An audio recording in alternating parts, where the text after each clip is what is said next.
अगली सुबह जब अनुष्का नींद से जागी तो वो पूरी तरह ठीक थी।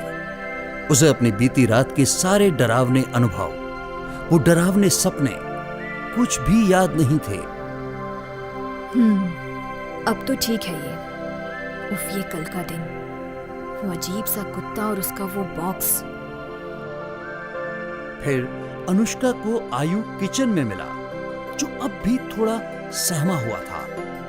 अरे मम्मा, आप ठीक हो गई? आपको चोट लगी थी ना, और फीवर भी था। हाँ मम्मा ठीक हो गई। अरे बस थोड़ी सी ही चोट थी वो। और अब मम्मा आयु के लिए पास्ता बनाएगी। yippee! ये क्या? अरे ये तो कोई डॉगी है। ये कहाँ से बोल रहा है? अनुष्का घर में ढूंढने लगी कि ये आवाजें आ कहां से रही हैं। फिर कोई पप्पी घर ले आए तुम? मम्मा ने मना किया था ना। पर मम्मा, मैं तो बाहर गया ही नहीं, मैंने कुछ नहीं किया। बहुत ढूंढने पर भी कुछ नहीं मिला। लेकिन ये बोल कहाँ से रहा है? सब तो देख लिया। सब कहा मम्मा? आपने बेसमेंट तो देखा ही नहीं। पिछले दिन यहाँ जो कुछ भी हुआ था उसकी वजह से वो यहाँ आना ही नहीं चाहती थी। अनुष्का का ध्यान इस तरफ गया ही नहीं कि जो ही उसने बेसमेंट का दरवाजा खोला था, कुत्ते की वो किकियाने की आवाज आनी बंद हो चुकी थी। एक तो ये कबाड़ बेसमेंट और यहाँ की ये बदबू। इसे भी साफ कराना होगा एक दिन।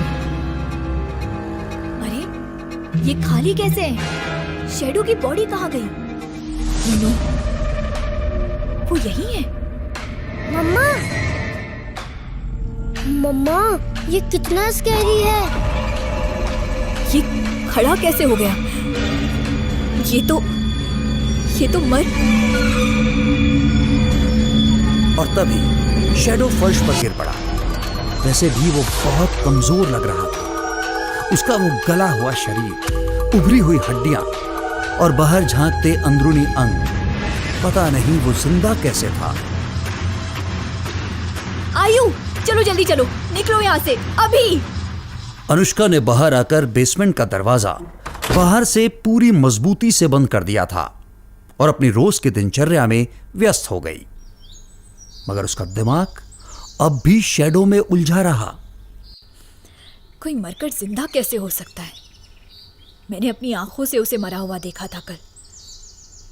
फिर वो खड़ा कैसे हो गया?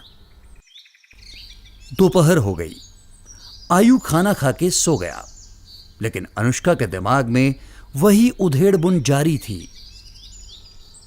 यार, कहीं वो जिंदा तो नहीं था? मुझसे समझने में कोई गलती हुई हो तो? और मैंने उसे वही बेसमेंट में छोड़ दिया है। बेचारा बेजुबान जानवर, वो तो कुछ बता भी नहीं सकता। अनुष्का से रहा नहीं गया। वो एक फॉरेस्ट ऑफिसर की बेटी थी। बचपन से ही जानवरों के प्रति उसके मन में बहुत दया थी। कुछ देर देखती हूँ वो रिएक्ट कैसे करता है, फिर सोचूंगी। ये तो शांत लग रहा है, वैसे भी इसकी हालत ठीक नहीं। ये क्या किसी पर अटैक करेगा? इसे ऊपर ले चलती हूँ। हालांकि वो कमजोर था, बावजूद इसके बहुत भारी भी था। अनुष्का को उसे ऊपर लाने में बहुत मेहनत लगी और फिर अनुष्का पूरी सावधानी से उसके खस्ता हाल शरीर की साफ सफाई करने लगी। अनुष्का ने बचपन से ही पालतू जानवरों की देखभाल की थी, तो उसे इन सब का तजुर्बा भी था। फिर उसे साफ करने के बाद अनुष्का ने उसके जख्मों पर मरहम पट्टी भी की। उसने उसके लिए एक बड़ी सी टोकरी और कई पुराने कंबलों को मिलाकर एक बिस्तर तैयार कर दिया था।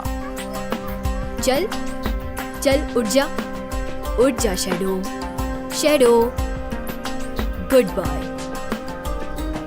शाम को जब आयु उठा तो शैडो को देखकर कुछ खास खुश नहीं हुआ। यू मम्मा, ये कितना गंदा है। ऐसे नहीं बोलते आयु, वो तुम्हारे दादाजी का डॉगी है और अभी बेचारा बीमार है, जल्दी ठीक हो जाएगा। और देखते ही देखते 10 दिन बीत गए। अनुष्का उस जगह को रहने लायक बना रही थी। उसके ससुर कर्नल सुनील बजाज का अच्छा रुतबा था वहां, तो लोग भी उसकी मदद करते थे। मम्मा, ये तो दिन भर सोते ही रहते हैं। अब वो धीरे धीरे ठीक हो रहा है, जल्द ही पूरी तरह ठीक हो जाएगा। उसे आराम की जरूरत है। मम्मा, मैं खेलने जाऊं? ज्यादा दूर नहीं जाऊंगा, प्लीज। नहीं, अभी नहीं, और अकेले भी नहीं। अभी धूप तेज है, शाम को चलेंगे। पर मम्मा। कहा ना नहीं। मन मारकर आयु घर के पीछे यूं ही गया तो उसकी नजर पिछले दरवाजे पर पड़ी।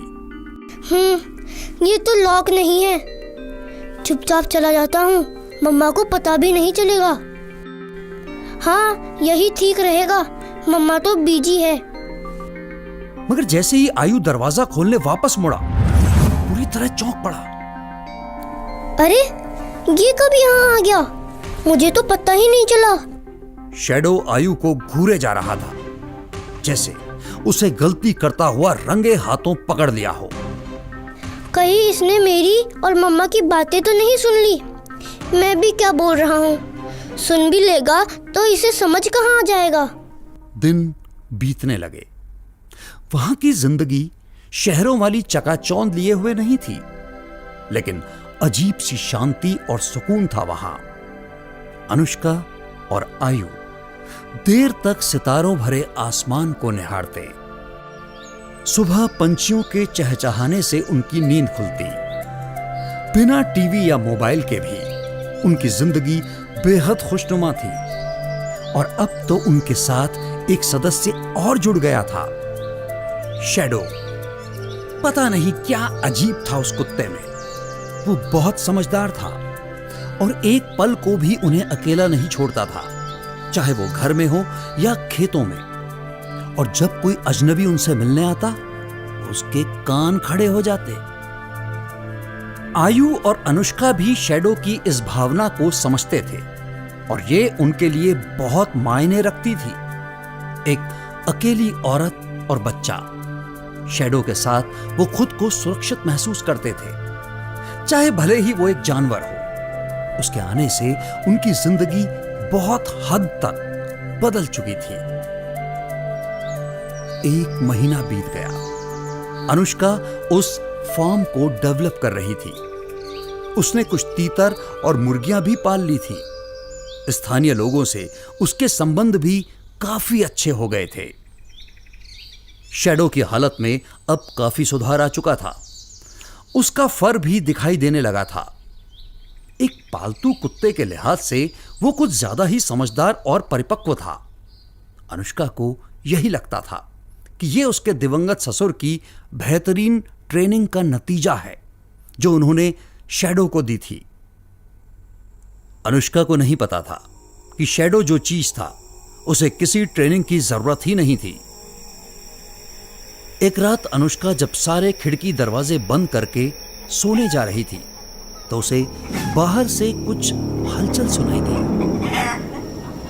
अरे, ये आवाज, ये तो पोल्ट्री फार्म के पास से आई है। सारा मुर्गी चोर, छोड़ूंगी नहीं आज तो। कई दिनों से बाड़े में से अनुष्का की मुर्गियां गायब हो रही थी। उसे लगता था ये जरूर गांव के ही किसी चोर का काम था।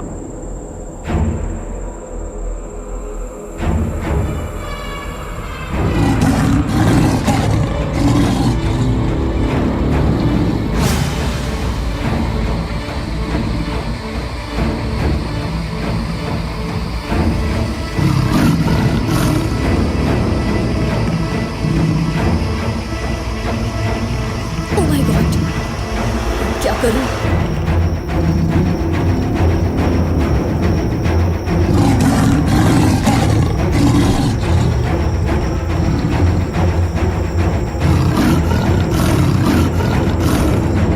मर गई।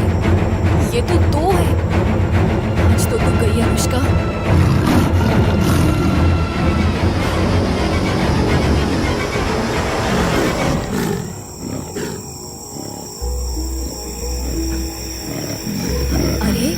ये क्या?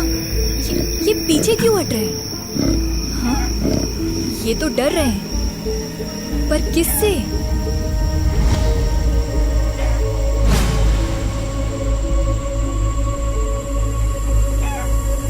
अब ये क्या था? वो दोनों अचानक डरकर भाग कैसे गए? क्या जंगली तेंदुए रॉड से डरते हैं? ऐसा ही होगा। अरे ये यहाँ कब आया? शैडो? और अचानक अनुष्का की समझ में आ गया कि वो दोनों जंगली तेंदुए किसी चीज से डर कर भागे थे। शैडो जो उसके पीछे आ गया था। मगर क्यों? आखिर इस मरियल पालतू कुत्ते से उन दो हट्टे कट्टे तेंदुओं को कैसा डर? मगर अनुष्का नहीं जानती थी कि जंगली जानवरों की आंखें कई बार वो देख लेती हैं जो इंसानी आंखें नहीं देख पाती। और कुछ वैसा ही देख लिया था उन जंगली तेंदुओं ने शैडो में भी, जो अनुष्का नहीं समझ पा रही थी। उसकी नजर में तो वो उसका प्यारा आज्ञाकारी पालतू कुत्ता ही था।